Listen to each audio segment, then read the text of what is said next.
Productores, frigoríficos, Ministerio de Ganadería, Agricultura y Pesca, Ministerio de Relaciones Exteriores, Ministerio de Economía, son quienes integran este grupo, que será coordinado por el Instituto Nacional de Carnes.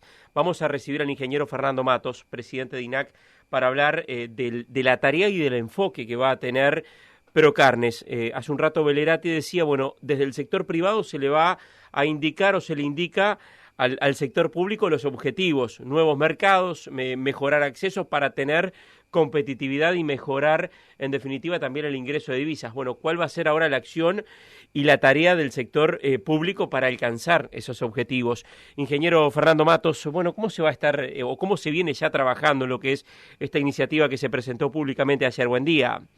Buen día, Martín. Un gusto en hablar contigo y con los oyentes de Valor Agregado.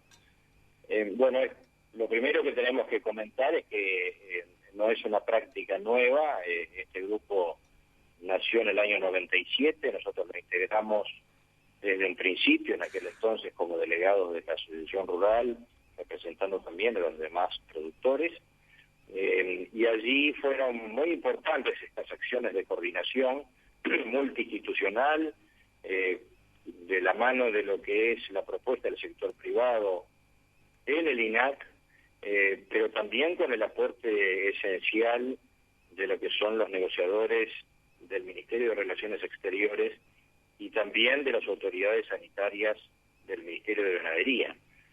Hay dos partes de los temas de acceso que tienen que ver con las negociaciones comerciales, pero por otra parte con la necesidad de superar las exigencias técnicas que básicamente están vinculadas a los aspectos sanitarios. Y en ese orden que cruzamos a través de este grupo de coordinación en el INAC distintas situaciones muy extremas que vivimos en el pasado, como la crisis de la vaca loca en Europa, como fue también la crisis de lactosa, cuando cambiamos de estatus sanitario y tuvimos que de la nada recuperar todos los mercados cambiando de estatus a libres con vacunación, que fue a la postre hasta un propio diseño y una propuesta hecha a medida para el Uruguay.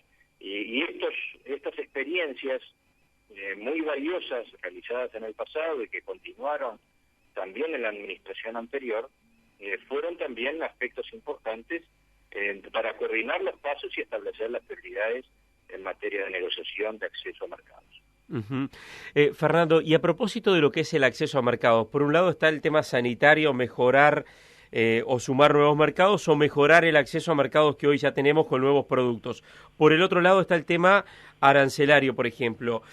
¿Por qué lado desde el gobierno se ve más factible mejorar, digamos, y tener una mejor performance? ¿Por el lado arancelario o por el lado sanitario? Teniendo en cuenta que por el lado arancelario, por ahí para moverse también hay que articular con el Mercosur, por ejemplo. ¿Por qué lado lo ven más factible, digamos, el hecho de ir logrando resultados para alcanzar ese objetivo de tener un mejor ingreso de divisas? Lo que nosotros vemos es que las ventajas que contó Uruguay en el pasado inmediato, que eran una condición sanitaria superior a nuestros vecinos, con garantías adicionales, no solo por los aspectos de credibilidad del producto uruguayo, comprobado a través de las distintas situaciones extremas de problemas sanitarios que nos diferencian, nuestro sistema de producción, la trazabilidad, todos estos factores que han sido fundamentales y muy importantes a la hora de lograr rehabilitaciones, en función también que nos fuimos corriendo para otra parte de la demanda mundial. Básicamente hoy la demanda está 50% radicada en Asia, de la demanda de carnes en el mundo. Hoy el comercio pasa más de un 50% por el continente asiático. Pasan a haber otros requerimientos y otras necesidades y otra demanda, y por lo tanto aquellas ventajas que nos sirvieron mucho para acceder a los mercados más desarrollados del primer mundo, hoy no son tales, e inclusive tenemos una agenda relacionada con la lactosa, donde Brasil está dando pasos para liberalizar áreas importantes de producción que van a inclusive tener estatus superior al nuestro. Por lo tanto, lo que nosotros entendemos que sin perjuicio que tenemos que seguir perfeccionando y mejorando nuestro desempeño en el aspecto de la sanidad, es por el lado de los aranceles que vemos la mayor probabilidad de mejora de las condiciones de acceso, porque el Uruguay en algunos casos es de los únicos países, como se demostró ayer en la presentación, que paga los aranceles para ingresar extracuota. En realidad, si nosotros miramos el panorama de acceso en las condiciones actuales de ingreso a los distintos países, si quitamos la novedad de la cuota 481, que además se viene reduciendo en forma paulatina, no hemos tenido otro instrumento de ingreso prácticamente en los últimos 30 años. Estamos con las mismas cuotas, pagando los mismos aranceles. Sí. Somos el único país, por ejemplo, que paga aranceles en los Estados Unidos para acceder, porque nuestros competidores tienen cuotas mucho más importantes, y en el caso de Brasil y Argentina recién están accediendo a ese mercado. Claro. Entonces ahí es donde creo que hay una diferenciación, donde tenemos que trabajar en forma mancomunada, y que lógicamente el Mercosur representa para nosotros toda una barrera a transponer, que le hemos logrado eludir en alguna situación especial, como fue el caso de la autorización para la firma del Tratado de Libre Comercio con México, pero que en el capítulo de carne no arrojó ventajas representativas o que sean importantes, porque el mercado no definió una línea de demanda continua.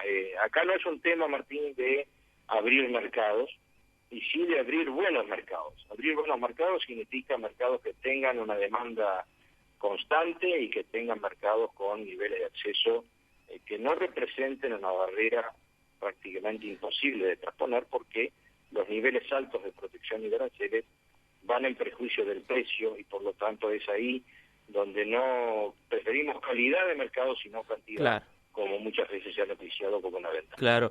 Presidente Dinaki, ¿se puede lograr, por ejemplo, usted piensa que hay posibilidades de lograr en Estados Unidos? Uruguay tiene las 20.000 toneladas.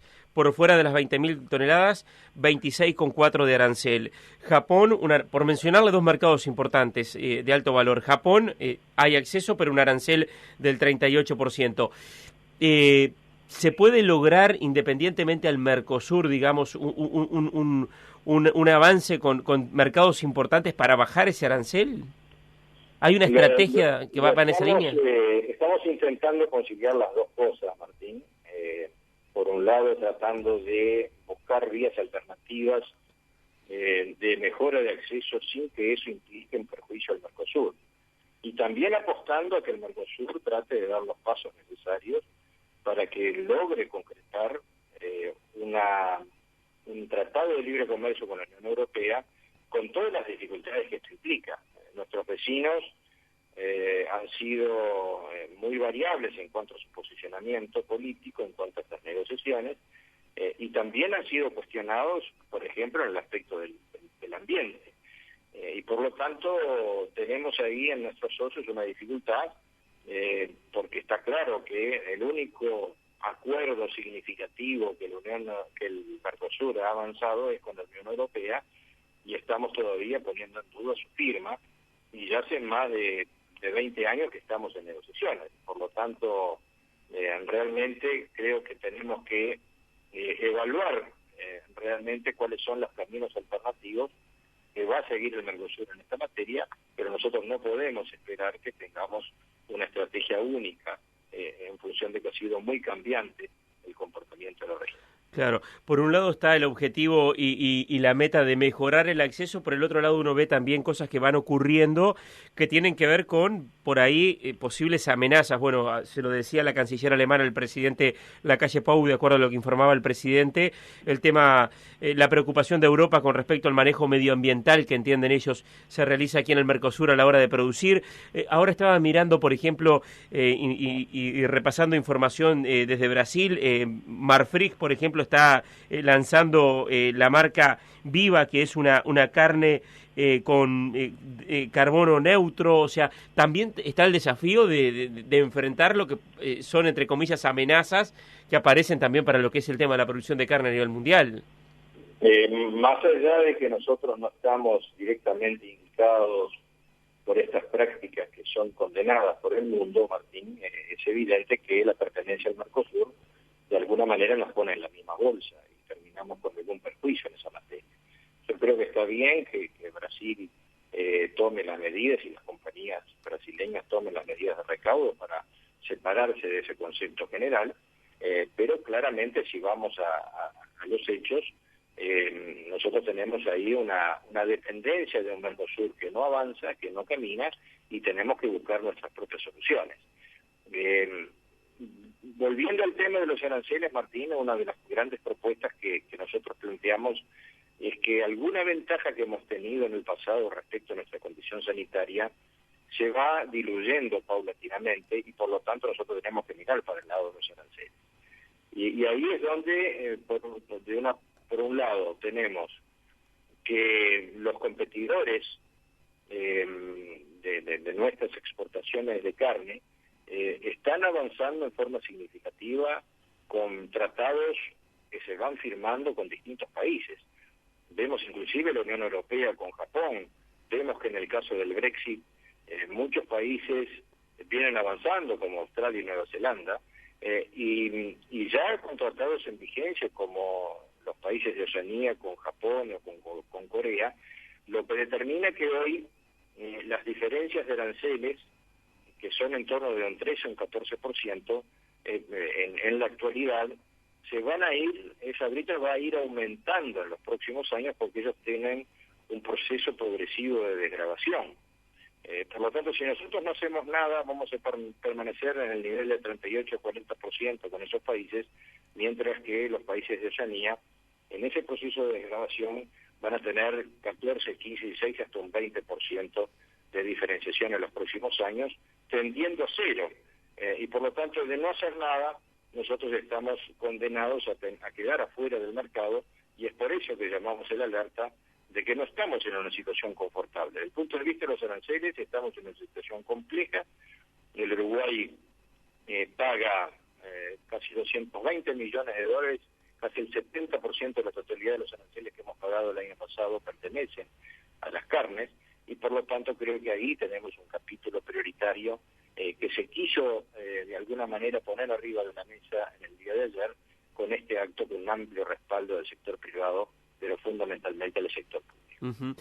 Presidente de INAC, aprovecho el contacto para preguntarle sobre el tema de Estados Unidos y hablar de una situación puntual de este momento, los controles sobre los ingresos que está realizando Estados Unidos para la carne importada, bueno, la situación que se ha dado con algún contenedor uruguayo. ¿Qué información hay sobre este tema?